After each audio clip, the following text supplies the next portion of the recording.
Começando mais um bate-papo esportivo e hoje a gente tem a honra de receber o treinador do Santo André, Rafael de Souza, o Choco, para quem já conhece ele. Rafa, obrigado por ter aceito o nosso convite aí. Espaço aberto para você se apresentar a todos. Primeiramente, boa tarde, eu não sei se vocês... Boa tarde, bom dia, boa noite, né? É um prazer estar aqui falando com vocês, né, para a gente falar um pouco sobre basquete, falar sobre o contexto do basquete, falar sobre basquete feminino. E é sempre um prazer estar falando sobre o esporte que eu tanto amo e que é meu dia a dia, que é meu trabalho e que é a grande paixão. Legal. Ô, Rafa, você que é do Santo André e pelos últimos anos, Santo André e CS teve vários confrontos, várias decisões, muita gente fala como um clássico do basquete, né? Você que já está na área há muito tempo aí, a gente pode ter essa certeza que SESI e Santo André é um grande clássico do basquete feminino? Com certeza né? Santo André tem uma história muito rica, né, no basquete feminino, a única equipe que participou de todas as edições da LBF e das ligas nacionais. E o SESI nesses últimos anos, diria que nos últimos 5 anos, 6 anos, acho que o projeto tem até um pouco mais que isso, né? Mas eu acredito que o SESI aí nos últimos 5 anos é uma equipe que se fortaleceu muito, que criou uma estrutura muito boa de trabalho, né? E que se fortaleceu com boas jogadoras, revelou algumas jogadoras, né, que estavam ali fazendo a sua transição do adulto, da base para o adulto, e hoje são grandes jogadoras, são jogadoras da seleção brasileira. Então, tivemos muitos embates, né, tanto na LBF, tanto no Paulista. Nós jogamos, se eu não me engano, 3 finais seguidas. O ano passado nos encontramos na semifinal de novo. Na maioria das vezes o César levou a melhor, mas realmente se tornou um clássico, né? Uma rivalidade, mas uma rivalidade que só fica dentro de quadra, né? Porque tem um respeito mútuo entre as equipes, um grande respeito, uma grande admiração, mas realmente se tornou um clássico. Legal. A gente vai falar bastante do Santo André, bastante de basquete, mas Rafa, conta um pouquinho para nós da sua história, como que começou esse seu casamento com o basquete. Eu estava até dando uma pesquisada, eu vi que você começou trabalhando com a base, e aí eu já aproveito também e já te faço a primeira pergunta. Qual que é a importância desse projeto, desse trabalho, desde a base até as meninas chegarem num profissional? Hoje a gente vendo, por exemplo, tanto no basquete acontecendo quanto no futebol, que as garotas saem muito novo do país para a Europa, para times europeus. Então, qual que é a importância desse fundamento na base, desse acompanhamento desde a base até o profissional, ou até quem sai cedo da base já ir para a Europa já sabendo o que é o basquete, já sabendo o que é o profissionalismo? Não, como você falou, eu comecei como técnico, na verdade eu comecei no masculino, como técnico de categorias de base, né? No masculino eu passei por todas as categorias, desde escolinha até o sub-19, sub-20, fui técnico em todas, sempre aqui em Santo André. E aí, ali no início de 2020, um pouquinho antes do início da pandemia ali, eu vim pro basquete feminino. Eu trabalhei com a base também no feminino, trabalhei com o sub-16, sub-18, se eu não me engano, só que aí começou a pandemia, aí no outro ano eu trabalhei com o sub-15, né, mas eu já estava de assistente do adulto com a Arilza, e aí eu acabei ficando no adulto. Você tocou num ponto importante em relação à base, eu posso falar mais sobre a base feminina, e que, assim, nós temos muita gente que trabalha no Brasil com a base feminina, né, não só em São Paulo, né, a gente conhece mais as equipes de São Paulo, mas você tem muitas equipes no Nordeste, no Sul do país, no Centro-Oeste, enfim. Você tem muitos projetos que trabalham bem o basquete feminino, que trabalham trabalham para formar jogadoras, para formar atletas, né? Para as equipes adultas, enfim, se você pegar a LBF, você tem jogadoras do Brasil inteiro na LBF. Só que eu acho que hoje nós estamos com um problema sério é um problema para o basquete feminino, não tanto para as meninas, tá? Eu queria deixar bem claro isso. A transição hoje da base para o adulto hoje, ela está basicamente sendo feita pelas faculdades americanas. Você tem ali as melhores jogadoras que se despontam ali no sub-17, sub-18, e a maioria delas, se você pegar as nossas gerações das últimas seleção brasileira, a maioria dessas meninas estão jogando no college americano, ou no high school, ou ali no junior college, enfim. E os nossos campeonatos sub-20, sub-21, sub-23 vão ficando esvaziados, né? E aí você tem o lado bom, que essas meninas recebem uma educação de primeira, né, a oportunidade de estudar numa faculdade americana, só que você não tem a transição feita dessas meninas para as equipes adultas, que jogam LBF, no meu caso, que joga o Campeonato Paulista. Então, está sendo muito difícil fazer essa transição das meninas. E aí essas meninas voltam para a gente ali com 23, 24 anos, ainda tem mais um tempo de readaptação delas para o basquete, né? É claro, elas volto a falar, é muito importante para essas meninas terem o que elas têm, né? Principalmente em termos de educação, né?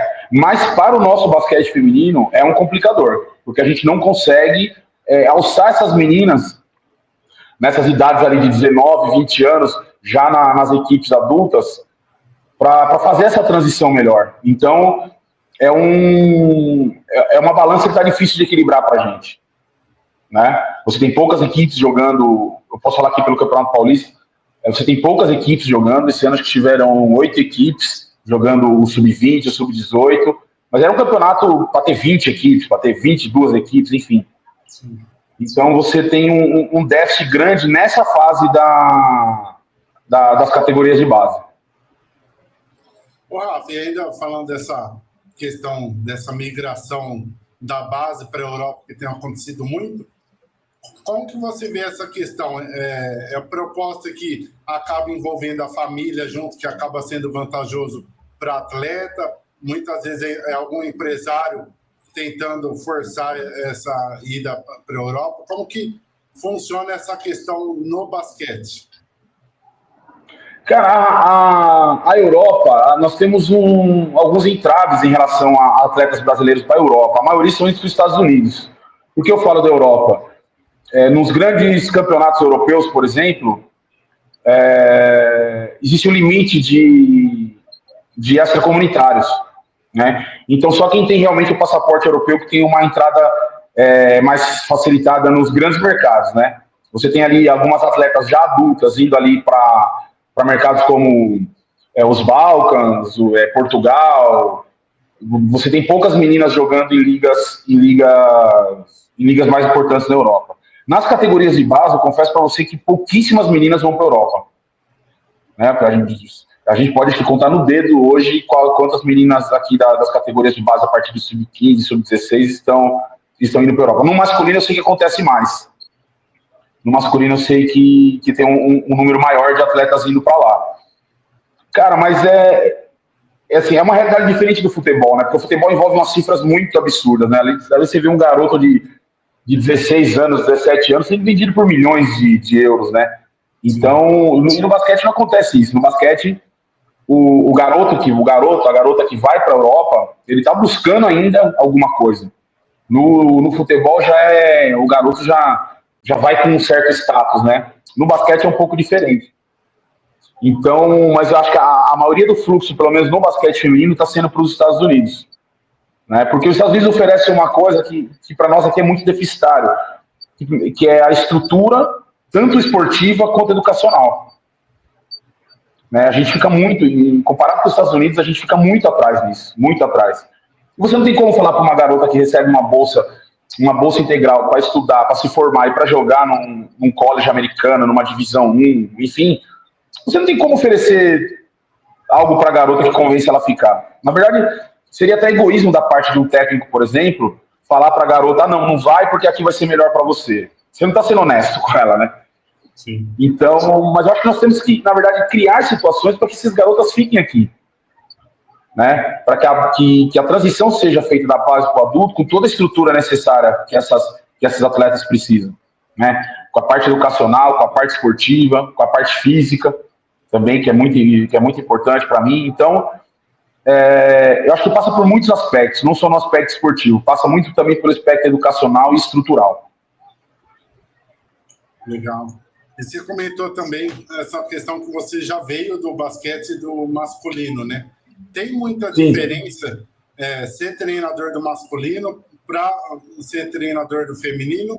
E se tem, como que foi para você essa adaptação também, né? Cara, tem bastante diferença, assim. O jogo em si, os fundamentos não. Porque você ensinar uma garota a jogar basquete ali na iniciação, é a mesma coisa. Tanto é que alguns até defendem que até uma certa idade a iniciação seja feita junta, né? E aí depois ali quando começam as categorias realmente se separar, e eu também concordo com isso. Então, em termos de fundamentação de jogo, não muda muita coisa. O que muda muito é a maneira como você lida com o atleta masculino e com o atleta feminino, né? Não que se eu quero deixar claro, não estou falando que um é melhor e o outro é pior, longe disso, entendeu? Mas são coisas diferentes, né? O basquete masculino, por exemplo, os garotos fisicamente tendem a resolver problemas melhor não, de uma maneira diferente. Eles tendem a usar muita parte física dentro do jogo, né? Saltando mais, correndo com mais velocidade, coisas que são inerentes aos gêneros, né? E as meninas, pelo menos quando eu fui para o feminino, eu percebi uma carência muito grande do trabalho físico, né? Era uma diferença muito grande do trabalho físico. Então eu estava acostumado a ensinar basquete de uma maneira, a colocar a parte tática de uma maneira, que eu percebi que realmente dependia muito da parte física, mais da parte física do que da parte técnica, né? E no feminino, as meninas tecnicamente são muito boas, taticamente elas são bastante disciplinadas, só que tem essa dificuldade física, né? De força, de explosão, né? Coberturas de espaço, enfim. Então, eu percebi basicamente essa diferença. E uma outra pergunta que eu te faço também, a gente vê, principalmente acompanhando ali no ginásio, nós que somos da empresa, estamos de fora, muitas vezes a gente acaba entrando na adrenalina do jogo, adrenalina ali do momento. Sim.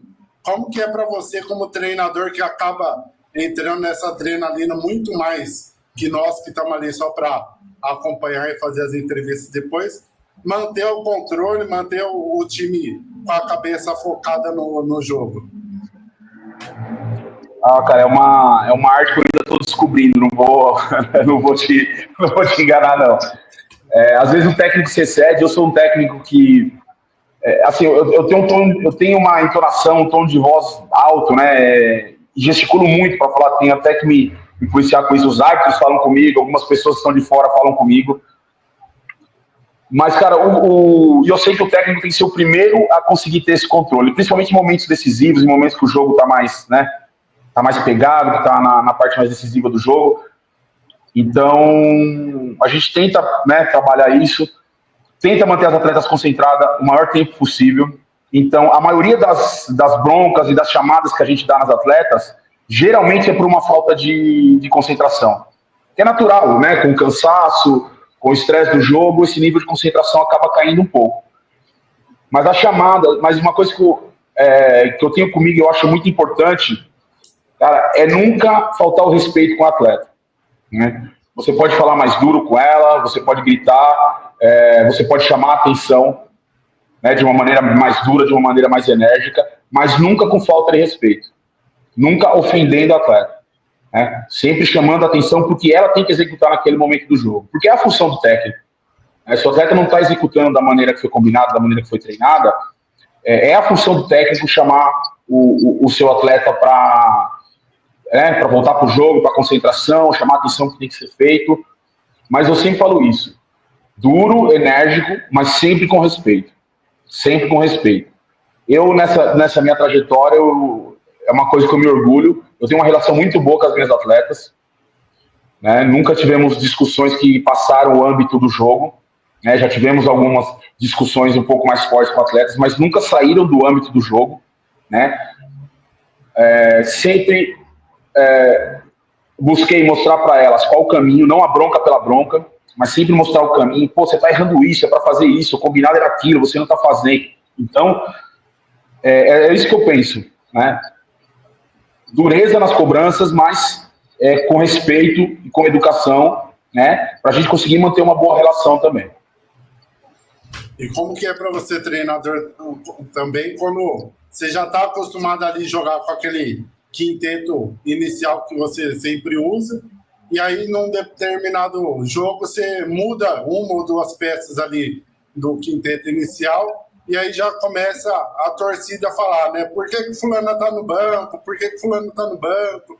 Ela tinha que estar jogando. Como que é também ter essa questão de estratégia? Você estuda muito o adversário antes para ver o quinteto que você vai começar? Você já faz uma programação em cima de cada adversário? Como que é para você? Hoje em dia, no esporte eu posso até falar no esporte geral, esporte de alto rendimento, não tem como você ir para um jogo sem ter o máximo de informações possível do seu adversário, né? Saber qual vai ser o quinteto inicial do seu adversário. É difícil você ter mudanças na escalação em si durante o campeonato, né? A não sei que sejam situações muito específicas, mas é difícil você ter mudanças na escalação.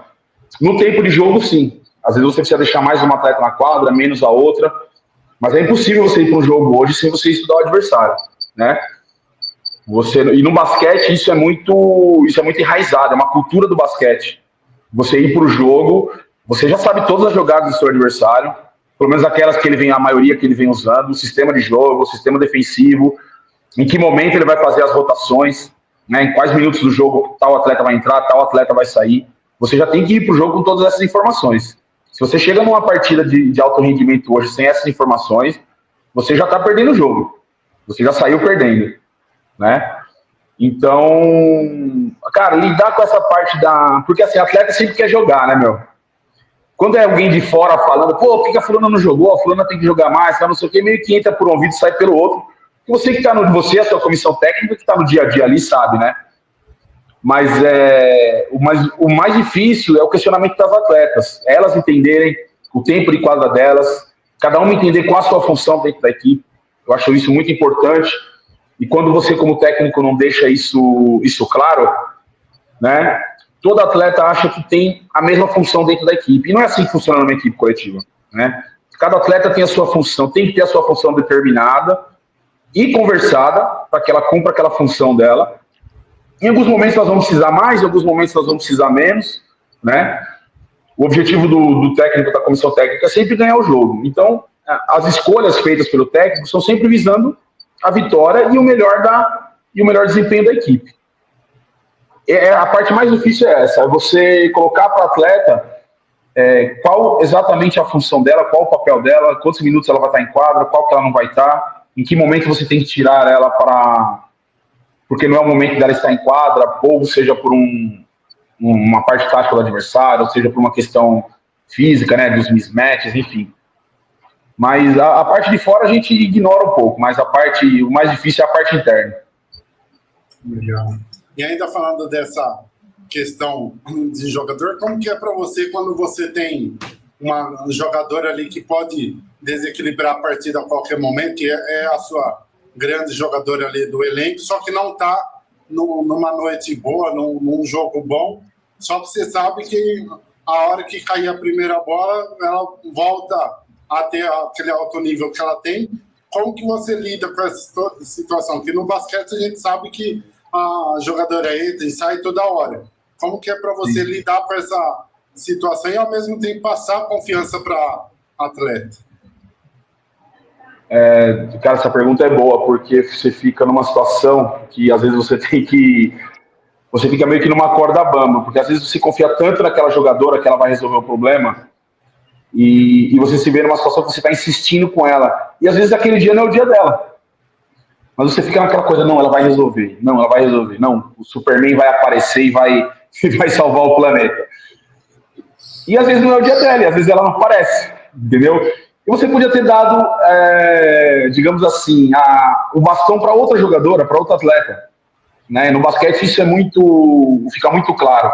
O técnico tem que saber muito se ele vai conseguir resgatar aquela jogadora durante a partida ou não. Se de repente ela errou ali os 2, 3 primeiros arremessos, ela está de cabeça baixa, ou ela está num dia ruim, que pode acontecer com com qualquer um, em qualquer situação, e se ela vai conseguir ter a cabeça de voltar para o jogo, ou se realmente aquele dia ela não vai conseguir, e você, às vezes você insiste, né, deixando ela na quadra, motivando, não, vamos, a bola vai cair, continua arremessando, continua, e às vezes essa atleta realmente não está no dia dela, né, e às vezes você tem que ir por um outro caminho, buscar uma parte mais coletiva dentro da equipe, né, ou colocar outra jogadora numa situação de receber mais bolas, de finalizar melhor as bolas. Mas uma coisa interessante das grandes jogadoras, dos grandes jogadores, é que, por exemplo, no basquete, a gente dá muito destaque para quem pontua, né? E realmente esses jogadores são decisivos. Né? Jogadores que têm um poder de pontuação, eles são decisivos. Só que dentro da quadra tem muita coisa para ser feita, além de pontuar. Então, às vezes, o jogador não está ali conseguindo pontuar, não está no aproveitamento dele no dia. Só que, ele é um bom defensor, ele pega rebote, né? Ele consegue anular o melhor jogador da outra equipe, né? Ele é um motivador dentro de quadra, né? Ele incentiva uma jogadora que às vezes está insegura, não, vamos, você consegue, vamos, vai para cima, pega a bola, tal, não sei o quê. Então tem muitos aspectos do jogo de basquete. Eu acho que cabe ao técnico também motivar o seu atleta, que é o seu destaque, o seu principal jogador, a ter essas outras capacidades também, não ficar só preso na pontuação. Né? Porque às vezes a pontuação é baixa, mas você contribuiu defendendo, você contribuiu com os rebotes, você fez bons bloqueios, né? E você foi tão importante quanto quem pontua no jogo. Legal.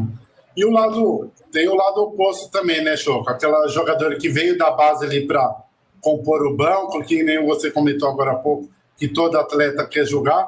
Como que é lidar com essa situação também, né? De conversar com essa atleta que veio da base ali para compor o banco, que está ali como uma opção que muitas vezes acaba não entrando, e isso pode gerar insatisfação da atleta, apesar de todo esse ambiente já ser bom para ela ir pegando experiência. Como que é essa questão de lidar com esse outro lado também?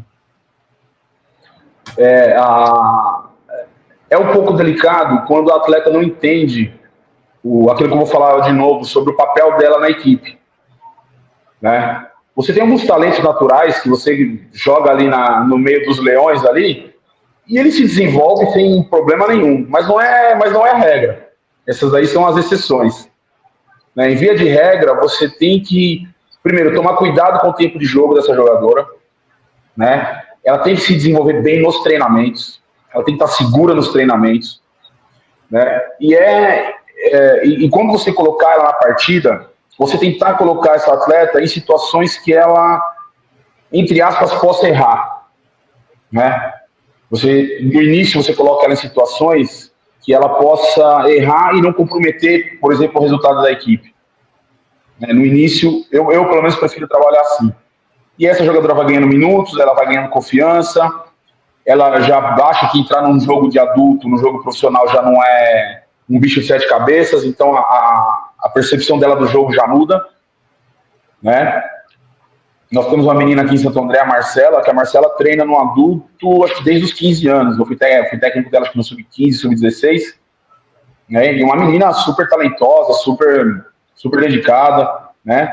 E ela às vezes não entendia. A gente via outros atletas também que às vezes não entendia. Chegava no outro dia, estava chateada porque não entrou no jogo. Fez uma viagem de ônibus de 6, 7 horas para ir, 6, 7 horas para voltar, e não entrou um minuto no jogo, sabe? Eu sei que é difícil para elas também, mas eu prefiro ter esse cuidado, né? Porque assim, quando você joga uma menina dessa na quadra, as outras jogadoras adultas mais velhas, por exemplo, do adversário, a primeira coisa que vai fazer é ir para cima dessa menina, né? Elas vão pressionar e elas vão tentar tirar essa menina do jogo, porque para que ela cometa erros e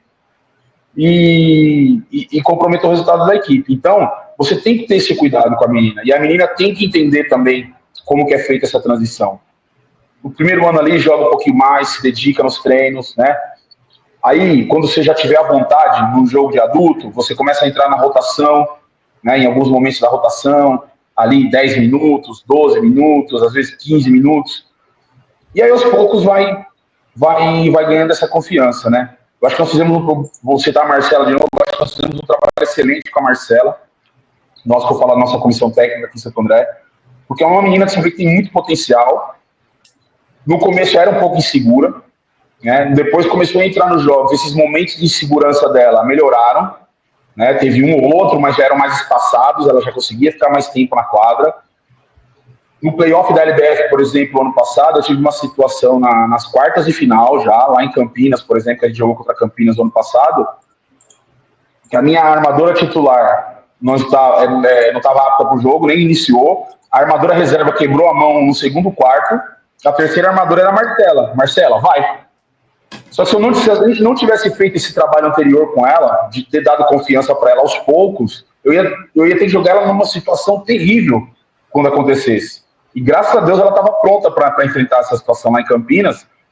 A gente perdeu o jogo, tá? Porque o jogo se iniciou mal, mas nós buscamos, foi um jogo que nós buscamos acho que 20 pontos, e ela foi fundamental na retomada desse jogo. Estou citando um exemplo só para ilustrar. Então, assim, hoje eu vejo ela pronta, de repente, hoje ela tem 19, não, fez 20 anos agora, umas 2 semanas atrás ela fez 20 anos. Hoje a Marcela é uma menina pronta, com 20 anos, para assumir a armação titular de qualquer equipe da LBF, na minha visão. Tá? Se qualquer time hoje pegar a Marcela para ser armadora titular, eu acho que ela tem condição de assumir qualquer equipe hoje. Então, essa sim eu acho que é uma transição bacana e que para a gente deu bons resultados. Legal.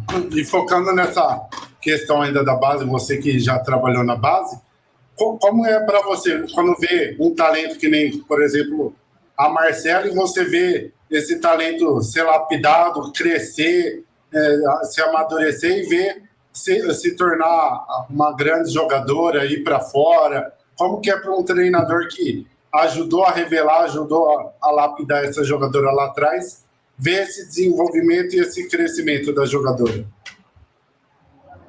Cara, eu acho que você tem a sensação de... Você fica muito feliz, porque você tem a sensação de trabalho cumprido, né? Eu não sou daqueles técnicos que ficam falando, tá vendo, aquele fulano só chegou por minha causa. Não, ele chegou por causa dele.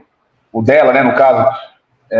Os méritos foram dela, né? Mas eu tenho muito orgulho de ver as atletas voando alto. Eu fico muito feliz mesmo. Você tem a sensação de dever cumprido. Porque nós, como técnicos de basquete, a nossa função é formar o atleta, é formar o cidadão.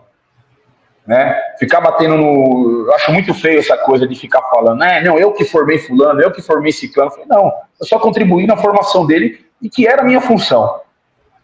Né? Que é a minha função. Então, cara, eu fico realmente muito feliz, não só com esses atletas que realmente viram atletas de alto nível, né? Porque poucos, da quantidade de atletas que passam pela gente, poucos viram atletas de alto nível, e com esses a gente fica realmente muito feliz, né?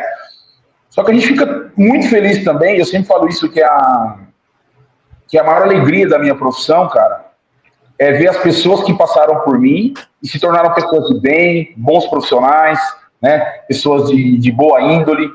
Então a gente também fica muito feliz com esses também. Tipo, você tá andando no shopping, tá andando num parque, tá pegando um transporte público, ou até recebeu uma mensagem no Instagram de alguém que foi seu atleta e falou, poxa, obrigado por tudo que você me ensinou, cara. Pelas broncas que você... O atleta vira para você, hoje eu entendo aquilo que você falava para mim. Hoje eu entendo o que você falava para eu me dedicar, para eu treinar, para eu fazer as coisas direito. Então, essa alegria é o que paga todo o trabalho. Legal.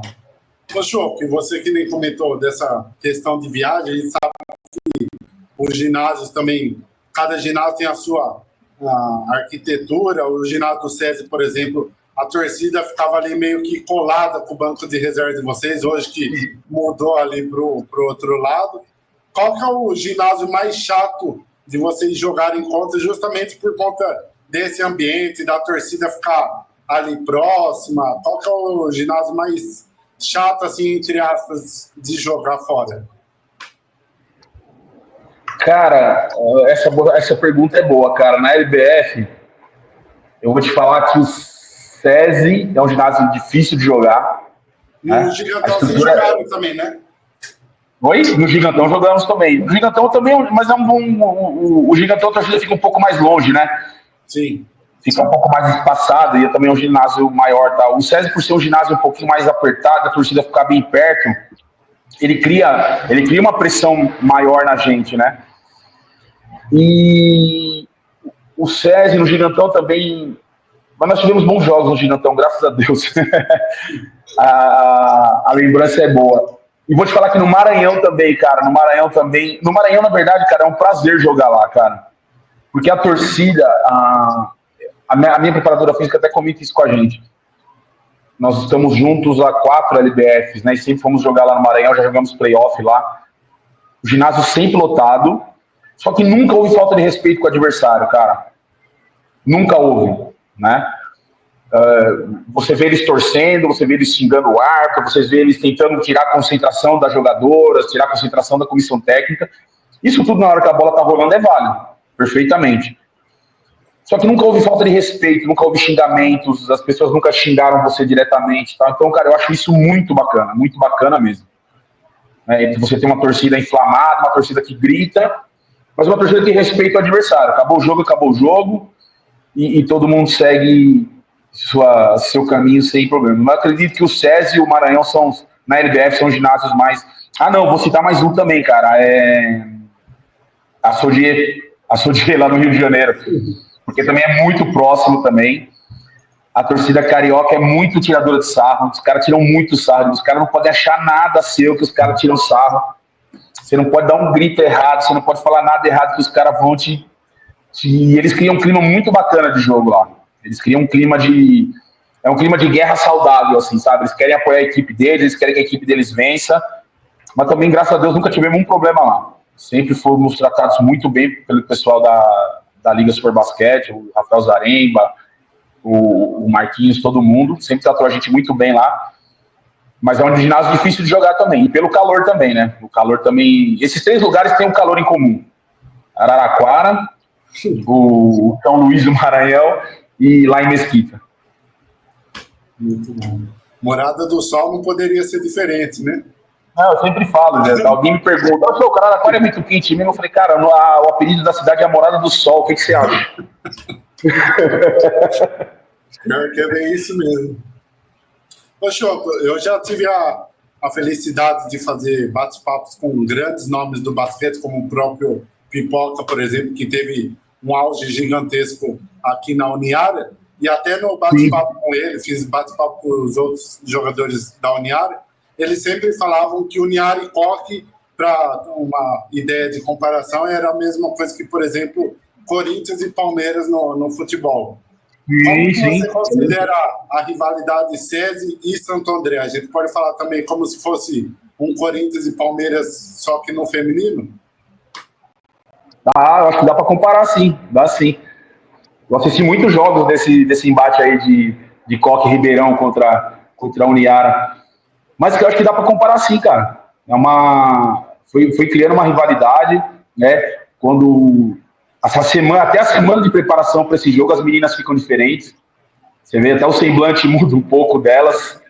Então, eu acho que esse é o grande sinal de que realmente é um clássico entre essas duas equipes, sim. Dá para comparar, sim. E que nem você comentou da semana que muda, né? Como que é para você, treinador, nessa semana? Você já percebe ali as jogadoras já com um foco diferente? Lógico que o foco todo mundo vai ter durante o campeonato todo, né? Mas, como a gente estava falando, clássico sempre liga aquela chavinha extra, né? E você percebe ali algumas jogadoras com um âmbito maior, com uma vontade maior por conta desse clássico que, querendo ou não, mexe com todo mundo que trabalha no jogo, né? Seja em Santo André, ou seja aqui no SESI, por exemplo, todo mundo acaba entrando nesse clima do jogo, né? Então, porque pelo menos eu posso falar do nosso lado aqui, né? A gente ficou com o SESI, e vou falar de novo, nunca é de uma forma pejorativa, é sempre de uma forma de uma rivalidade bacana, de uma rivalidade saudável. Nós tivemos muitos embates decisivos contra o SESI em playoffs de LBF, em finais de Campeonato Paulista, e na grande maioria das vezes, o SESI sempre levou a melhor. Né? O SESI sempre se saiu melhor. Às vezes por muito, às vezes por pouco. Então, não adianta você negar que aquela coisa fica engasgada, fica presa em você. Né? E você percebe nas jogadoras que isso também fica nelas. Né? Primeiro, por se tratar de uma equipe que foi vencedora nos últimos anos. todo mundo quer derrubar quem está lá em cima. Todo mundo quer ganhar. Né? Então, eu tenho certeza que toda equipe que se prepara contra o SESI está se preparando para tirar o SESI de onde o SESI está. Né? Então, falar que não é diferente a preparação, falar que as jogadoras não se motivam para isso, é mentira. Porque todo mundo se motiva para querer tirar o campeão do lugar. Né? Então, você percebe nas jogadoras que elas também têm isso dentro delas. Eu acho isso bom. Isso faz o nível do campeonato se elevar. Quem está embaixo está querendo buscar quem está em cima não está querendo sair. Então, todo mundo trabalha para melhorar. Né? Então, eu acho isso muito bom para o campeonato. Ô, Choque, falando de campeonato, estamos prestes aí a ter a relação dos times que vão fazer parte da LBF esse ano. A gente estava até conversando nos bastidores, né? A data seria amanhã, dia 20, mas provavelmente deve dar uma adiada aí. Como que está a sua expectativa para o Santo André nesse ano? Santo André que terá algumas mudanças de jogadores que saíram, jogadores que devem chegar. Como que fica a sua expectativa e como que é a cabeça do treinador, né? Que mesmo nas férias continua trabalhando o tempo todo, né? Seja fazendo a programação da equipe de quando volta, seja vendo possíveis contratações. Como que funciona essa preparação que começa muito antes, né? Não, técnico não tem férias, não. Não tem férias, não tem folga, porque o tempo inteiro você está cuidando de algum aspecto da equipe, né? Nós vamos ter bastante mudanças aqui em Santo André em relação à equipe do ano passado, né?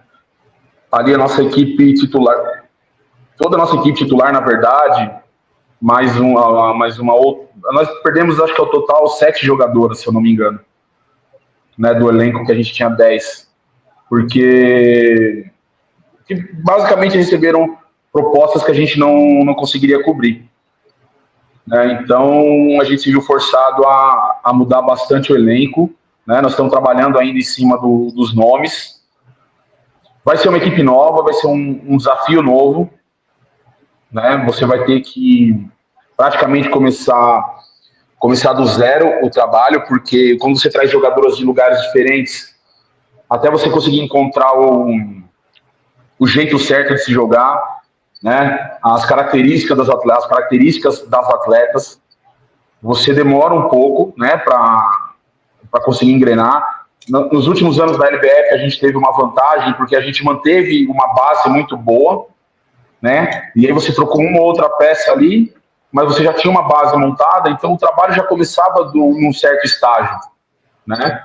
Esse ano vai ser um desafio grande, mas eu ainda acredito que a gente vai se manter competitivo, né? Tentando se manter ali eu sempre falo se manter ali entre os 4 primeiros, porque você tem pelo menos a vantagem de jogar em casa na primeira rodada dos playoffs. Eu não sei quantas equipes vão ter na liga esse ano, né? Algumas equipes a gente já sabe aí que tiveram dificuldades, como Ituano, como Blumenau, como Catanduva, né? Tiveram dificuldades de manter o seu projeto, mas algumas dessas ainda estão com a possibilidade de entrar na liga ainda. Ponta Grossa também acho que teve dificuldade de manter o projeto.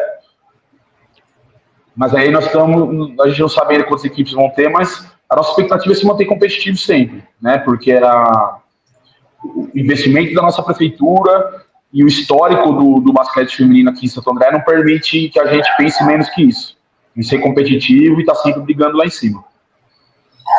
E ainda falando dessa reformulação no elenco, qual que é a principal dificuldade do treinador? Que nem você comentou, perdeu praticamente o time titular, que era a base dos últimos anos, e, querendo ou não, as meninas já estavam acostumadas uma com a outra, né? Sabia onde tinha que jogar a bola, como que a colega preferia o passe. Como que é agora ter essa reformulação? Como você comentou, Santo André que sempre faz bons campeonatos e, querendo ou não, a torcida espera e cobra sempre manter esse padrão. Como que é agora ter essa reformulação para pouco tempo aí até a estreia da LBF? Você pensa nos nomes, montar uma equipe de basquete não é fácil, né?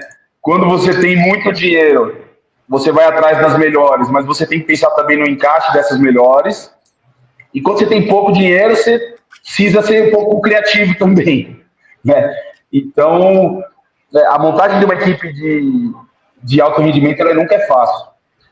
A maior preocupação, na verdade, é conseguir... Porque você idealiza na sua cabeça, você estuda as características, você vê as estatísticas das jogadoras, mas o grande desafio da comissão técnica é conseguir colocar todos os novos talentos, as novas habilidades que você vai recebendo na equipe, de uma maneira que elas consigam se integrar, né? De uma maneira que elas consigam ter um bom entrosamento, que uma complemente o jogo da outra, que elas busquem o mesmo objetivo juntas, que defensivamente consigam ser sólidas defensivamente, né? Com as características de cada uma. Então, acho que o grande desafio passa por isso. Você precisa de tempo para fazer isso, né? Você precisa de uma boa pré-temporada, você precisa que as jogadoras entendam aquilo que você está buscando.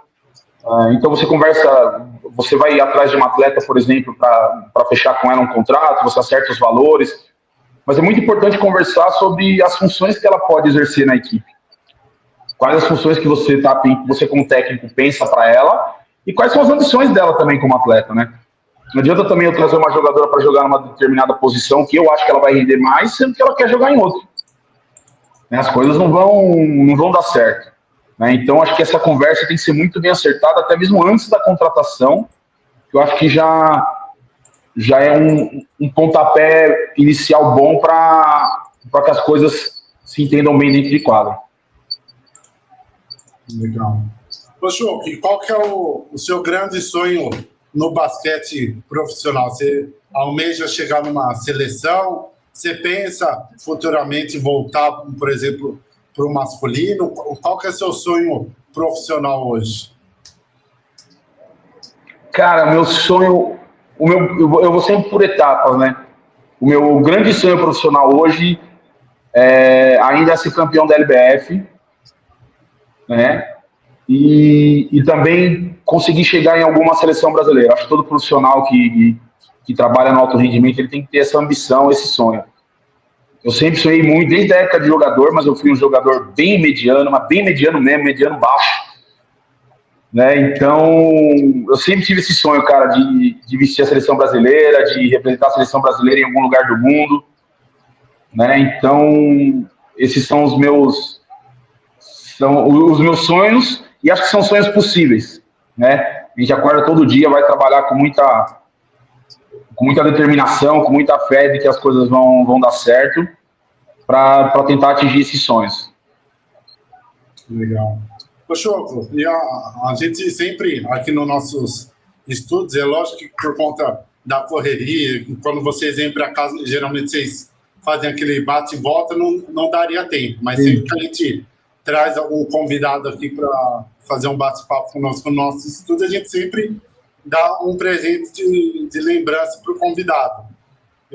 Aí eu vou te dar 2 opções para você escolher, e aí quando você voltar para Araraquara, a gente faz a entrega desse prêmio, desse presente para você. Opa! Você gosta mais de um kit de churrasco ou você gosta mais de um kit de chocolate? De churrasco, hein? Então tá feito. Então, próxima vez que você vier para Araraquara, a gente já pega lá no nosso patrocinador um kit de churrasco para você entregar e voltar para Santo André já fazendo um churrasquinho. Pô, coisa linda, que maravilha. Muito obrigado mesmo. Em breve estaremos aí. Assim que sair a tabela da LBF, a gente já acerta isso aí. Com certeza. Poxa, a gente já chegando na reta final, como que você vê hoje o Choco que está hoje no Santo André, há várias temporadas no profissional, mas olhando lá para trás, como que você vê toda a sua trajetória até aqui? Você mudaria algo? O que você falaria para o Rafael que estava começando o sonho lá atrás? Cara, eu queria ter o entendimento do quanto é importante isso lá atrás, né? Hoje eu tenho esse entendimento do quão importante é se dedicar aos estudos. Porque a paixão pelo basquete sempre teve aqui dentro. Desde que eu comecei a jogar com 9 anos de idade. Então a paixão pelo basquete sempre esteve aqui dentro. Quando eu parei de jogar e resolvi fazer faculdade de educação física e comecei a ser técnico, eu ainda não tinha aquela coisa de estudar o jogo, de estudar a fundo a modalidade que eu tanto amava. Isso eu demorei um tempo para entender. E quando eu entendi, as coisas melhoraram muito na minha carreira. Então, se eu tivesse que dar um conselho não só para o Rafael lá de trás, como para os técnicos novos que estão começando agora, eu falava, cara, se dedique ao jogo. Se dedique a estudar o jogo. Pode parecer... E hoje as ferramentas são muito mais fáceis. Muito mais fáceis. As ferramentas estão aí para qualquer um. Elas são de acesso livre para qualquer um hoje em dia, e isso é muito bom. Né? Então, era esse conselho que eu daria, cara. Estude o jogo mais a fundo. Se aprofunde no jogo de basquete. É um jogo muito bonito, é um jogo muito... com várias possibilidades, com infinitas possibilidades. Estudem os grandes técnicos, saibam como esses caras pensavam, né? Saiba como eles conduziam as coisas. Pegue um técnico e estude ele, sabe? Isso é muito importante, cara. É muito importante. Porque você vai ver o seu conhecimento, você vai ver que o conhecimento não tem limites. E que se você quiser fazer um bom trabalho, você tem que ter isso na bagagem. Porque vão aparecer situações que você vai precisar dessa bagagem, né? E você vai ter que saber se sair bem, mas você vai se sair bem se você estudar, se você souber exatamente aquilo que você está fazendo. Exatamente. Poxa, e agora para a gente encerrar, queria que você mandasse uma mensagem para todos os atletas que gostam do seu trabalho, que te acompanharam na base, seja no masculino, no feminino, as atletas que já passaram por você e todo mundo que gosta do Choco como treinador e tem esse sonho de trabalhar com esporte, tem esse sonho de trabalhar com basquete, seja sendo jogador ou trabalhar numa comissão técnica também no dia a dia. Bom, para todo mundo que já passou pelo meu trabalho, pelo um convívio comigo, eu gostaria primeiramente de agradecer do fundo do coração, porque você sempre tira aprendizado de tudo, né? Tiveram situações que não foram tão boas, tiveram situações excepcionais, excelentes, mas sempre houve um aprendizado. E eu espero que eu possa ter contribuído para a formação de alguma maneira de todos que passaram pelo meu caminho, pela minha quadra, pelo meu trabalho. E para quem sonha em trabalhar com basquete, cara, vou falar de novo, se dedique e venha. Venha porque o nosso basquete aqui no Brasil, ele precisa de gente assim. Ele está precisando muito de pessoas que gostem, que amem o basquete, mas que se preparem para trabalhar com o basquete, né? E que não queiram só tirar do basquete, isso é importante também, né? Tem pessoas que têm... É um trabalho que você tem que se doar para o jogo, né? O dinheiro, a fama, tudo vai ser consequência. Tudo vai ser consequência da sua doação. Não fique achando que o basquete que você só vai tirar do basquete sem antes dar aquilo que o basquete merece e precisa. É isso aí. Então, tá aí Rafael Choco, treinador do Santo André. Choco, queria agradecer você por ter topado abrir um espacinho na agenda para a gente fazer esse bate-papo.